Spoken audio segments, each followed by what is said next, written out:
Kisah Kamadhenu, Dewi Sapi Suci yang disembah. Kamadhenu atau yang berarti sapi harapan adalah sapi ajaib berlimpah yang dapat memberikan pemiliknya apapun yang diinginkan. Dia adalah ibu dari ternak lain serta 11 rudra atau dewa bayu, salah satu dewa angin dan badai. Semua dewa diyakini bersemayam di tubuh Kamadhenu. Keempat kakinya menyimbolkan kitab suci Weda. Ujung tanduknya adalah Dewa Tritunggal Brahma, Wisnu di tengah, dan Siwa berada di dasar. Matanya adalah Dewa Matahari dan Bulan, bahunya menyiratkan Dewa Api Agni dan Dewa Angin Bayu, sementara kakinya adalah Himalaya. Ia umumnya digambarkan sebagai sapi putih dengan kepala dan dada perempuan, sayap burung, dan ekor merak, atau sapi putih yang berisi berbagai dewa di dalam tubuhnya.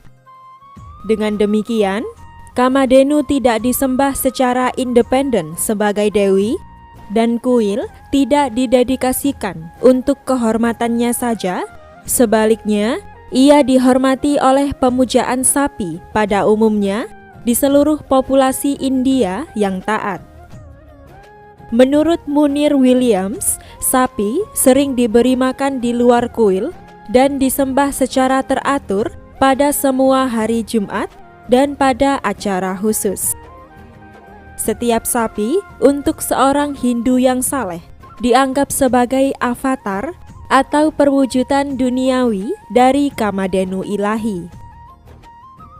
Dalam salah satu pembicaraannya, Satguru menganalogikan penyembahan sapi sebagai berikut. Di masa lalu, jika terjadi kelaparan dan saya memiliki 2 sapi di rumah, maka anak-anak saya akan hidup. Jika kamu tidak punya sapi, maka anakmu akan mati. Jadi, karena sapi, anak-anak saya dapat hidup. Karena hal inilah saya menyembah sapi yang menjadi sumber hidup saya dan keturunan saya. Kami tidak pernah memberi makan susu dari banyak sapi, namun spesifik dari sapi yang sama. Bahkan, kami juga memberi mereka nama. Nenek saya mengatakan bahwa sapi ini seperti ibumu. Kami minum susu dari sapi ini dan kamu harus berterima kasih kepadanya. Seperti ada emosi yang besar antara Anda dan sapi tersebut karena Anda telah meminum susunya. Secara biologis dan emosional, Anda terhubung kepadanya dan ini lebih baik daripada Anda meminum susu sapi yang tidak jelas asal-usulnya. Saya ingin Anda mengerti jika ini berakar karena sapi seperti ibu kita. Lalu, bagaimana mungkin besok Anda membunuhnya dan memakannya, di mana disinilah yang dianggap kanibalisme. Anda harus melihat jeritan sapi dan mereka cukup cerdas untuk mengetahui bahwa mereka akan disembelih. Ini bukan hanya agama, melainkan rasa kemanusiaan. Kamadhenu dikisahkan menikah dengan seorang resi yang merupakan cucu Dewa Brahma, Kasyapa.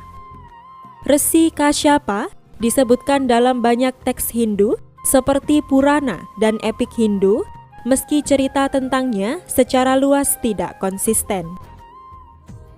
Misalnya, dalam Ramayana, ia menikah dengan 8 putri Daksa, sedangkan dalam Mahabharata dan Wisnu Purana, ia digambarkan menikah dengan 13 putri yang nama-namanya berbeda dengan daftar yang ditemukan di Mahabharata.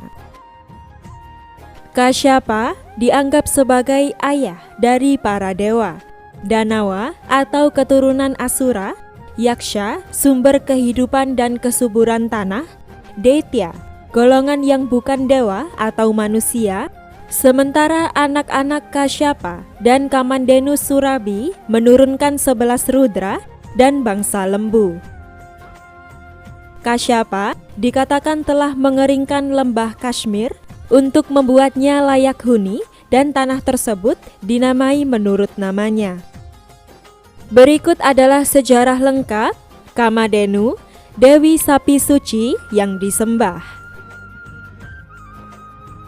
Sebelum kalian lanjut, jangan lupa klik tombol subscribe, like, komen, dan share agar channel ini bisa berkembang untuk memberi informasi seputar sejarah dunia. Kamadhenu atau biasa dipanggil Surabi memiliki arti nama yang harum berasal dari bau khas sapi. Mahabharata mencatat bahwa Kamadhenu Surabi terwujud dari pengadukan samudra kosmis oleh para dewa dan setan untuk memperoleh amrita, ramuan kehidupan. Karena itu, ia dianggap sebagai keturunan para dewa dan iblis. Kamadhenu diperintahkan oleh Dewa Brahma untuk memberikan susu dan mentega yang digunakan dalam upacara pengorbanan api. Menurut Dewi Bhagavata Purana menceritakan Krishna dan kekasihnya Radha sedang menikmati kesenangan ketika mereka haus akan susu. Jadi, Krishna menciptakan seekor sapi bernama Surabi dari sisi kiri tubuhnya dan memerah sapi tersebut. Saat meminum susu, teko susunya jatuh ke tanah dan pecah, menumpahkan susu yang menjadi lautan susu kosmik. Banyak sapi kemudian muncul dari pori-pori kulit Surabi dan disajikan oleh para sahabat penggembala sapi dari Krishna. Kemudian Krishna memuja Surabi dan menetapkan bahwa sapi, pemberi susu dan kemakmuran, akan disembah di acara Diwali. Dalam agama Hindu, Kamadhenu sering dikaitkan dengan Brahmana. Susu sapi dan turunannya, seperti mentega yang dijernihkan, adalah bagian dari pengorbanan api Weda yang dilakukan oleh para pendeta Brahmana. Kitab suci yang berbeda memberikan catatan yang berbeda tentang tempat tinggal Kamadhenu. Anushasana Parva dari Mahabharata menyatakan bahwa Surabi telah memuja Brahma selama 10.000 tahun. Puas dengan pengabdiannya, Tuhan memberkati dia, memberikan status dewi, memutuskan bahwa ia dan anak-anaknya selanjutnya akan disembah oleh semua orang di bumi. Kamadhenu juga diberikan Goloka yang merupakan surga sapi di luar 3 dunia. Putri-putrinya dalam wujud sapi kemudian tinggal di bumi yang hidup berdampingan dengan manusia. Selain menyediakan susu untuk Resi dan keluarganya, Kamadhenu juga menjadi simbol perlindungan bagi para Brahmana. Sapi sering diberi makan di luar kuil dan disembah secara teratur pada semua hari Jumat dan pada acara khusus. Suatu ketika, Kamadhenu tinggal di tempat pertapaan Jamadagni untuk beberapa waktu. Raja Haihaya yang bersenjata 1000, Raja Kartawirya Arjuna, berusaha untuk mengambil sapi ilahi tersebut. Menterinya, Chandragupta, pergi ke tempat pertapaan dan meminta sang resi untuk menyerahkan sapi tersebut kepada mereka. Namun, Jamadagni dengan tegas menolak untuk melakukannya. Sang menteri kemudian mencoba mengambil sapi tersebut dengan paksa. Dalam pertarungan berikutnya, Jamadagni terbunuh dan Kamadhenu melarikan diri ke langit. Namun, Chandragupta berhasil memegang betisnya. Brahma Purana menyatakan bahwa Kamadhenu menghasilkan tentara yang besar dan berbagai senjata untuk membantu Jamadagni mengalahkan tentara raja serta untuk melindungi dirinya. Menggunakan kekuatannya, ia berhasil mengalahkan seluruh musuh. Namun, raja menggunakan tombak ilahi yang diberikan kepadanya untuk membunuh Jamadagni. Dalam versi Ramayana menceritakan kisah yang mirip. Namun, resi bijak di sini adalah Vasistha dan Viswamitra. Saat Viswamitra tiba di tempat pertapaan Vasistha bersama dengan pasukannya, sang resi menyambutnya dan menawarkan perjamuan yang mengesankan kepada mereka semua. Makanan yang rumit tersebut diciptakan oleh Kamadhenu. Kagum dengan kekuatan Kamadhenu, raja meminta sang resi untuk menyerahkannya kepadanya dengan imbalan 1000 sapi, kuda, gajah, emas, dan uang. Sang resi bagaimanapun menolak untuk berpisah dengan Kamadhenu. Atas perintah Vasistha, ia menghasilkan prajurit yang menghancurkan seluruh pasukan raja.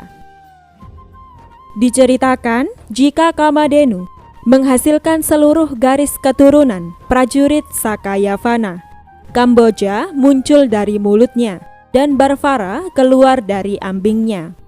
Para Yavana dan Saka datang dari belakangnya, sementara pejuang lainnya muncul dari pori-pori kulitnya.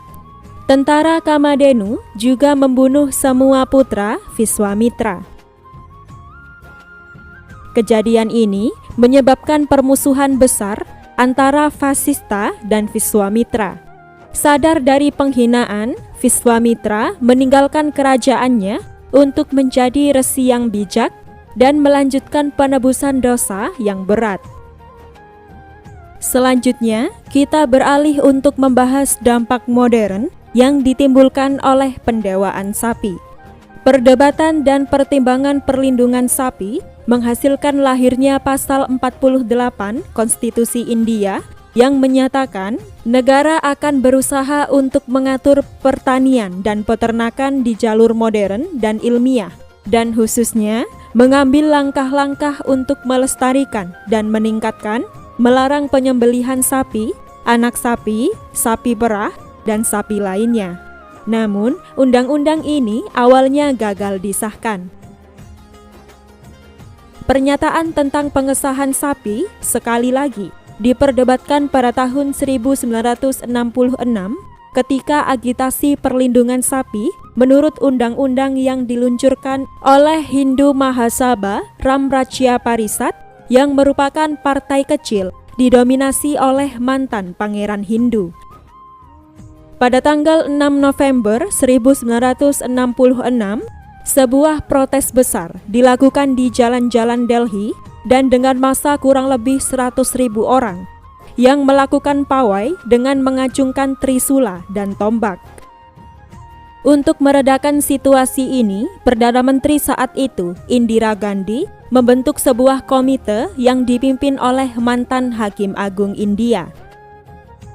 6 negara bagian seperti Gujarat, Delhi, Uttar Pradesh, dan lainnya akhirnya membuat pasal 48 dan melarang keras penyembelihan sapi. Sementara yang lain seperti Benggala Barat mengizinkannya jika sapi tersebut sudah tua dan dinyatakan tidak layak setelah memperoleh sertifikat untuk disembelih. Hukuman untuk pelanggaran undang-undang ini bervariasi dari satu negara bagian ke negara bagian lainnya. Sampai hari ini, hanya 8 negara bagian India yang tidak memiliki undang-undang yang melarang penyembelihan sapi. Meskipun begitu, orang dapat dikirim ke penjara karena memperdagangkan daging sapi, meskipun di negara bagian tersebut perdagangan sapi sepenuhnya legal. Pada tahun 2020, disahkan Undang-Undang Pencegahan Pemotongan dan Pelestarian Sapi Karnataka. Undang-undang tersebut diberlakukan oleh pemerintah BJP sejak Januari 2021, di mana undang-undang ini melarang pembelian, penjualan, pengangkutan, penyembelihan, perdagangan semua ternak, termasuk sapi, banteng, kerbau, dan lembu. Seseorang yang dinyatakan bersalah dapat dipenjara hingga 7 tahun dan didenda sebanyak Rp50.000 atau setara Rp9.400.000. Sapi dibiarkan hidup bebas di rumah-rumah jalan-jalan, pasar, dan didewakan. Mereka bisa berjalan kemanapun tanpa khawatir akan ada orang yang menyakitinya.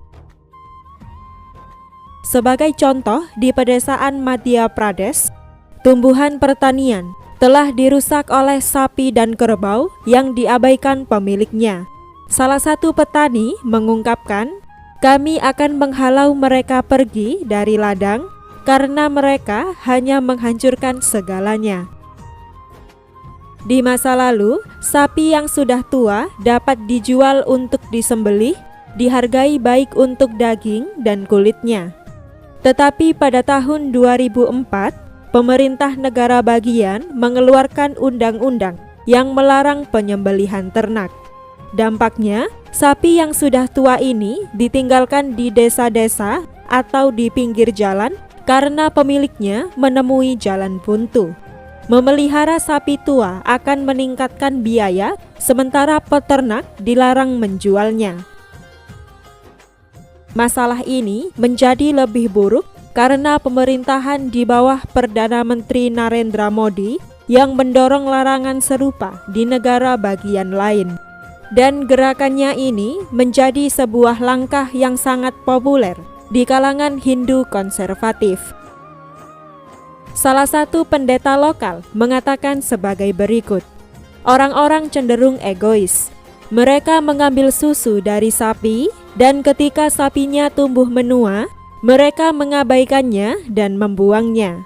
Seharusnya kamu harus menjaga sapimu seperti kamu menjaga ibumu. Sapi adalah ibumu, dan ibu sapi harus disembah."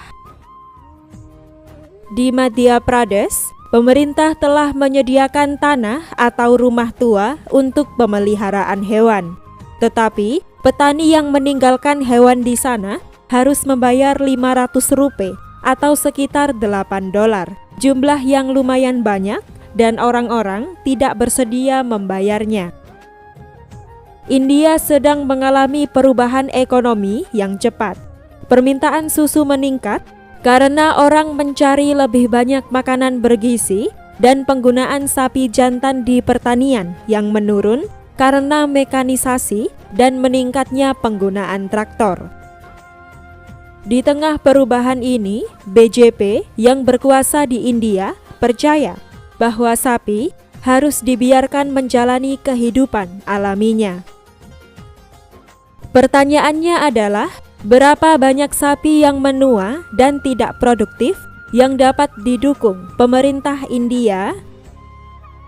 Menurut kalian, jika kenaikan populasi sapi menjadi tidak terkontrol, merusak ladang dan sawah, sementara pemerintah melarang keras perdagangan dan penyembelihan sapi, langkah efektif apakah yang bisa dilakukan untuk mengatasi masalah ini? Tolong beritahu pendapat kalian di kolom komentar. Terima kasih sudah menonton video ini dari awal sampai akhir. Jika kalian suka dengan video ini, jangan lupa klik tombol subscribe, like, komen, dan share agar channel ini bisa berkembang untuk memberi informasi seputar sejarah dunia. Sampai jumpa di video selanjutnya.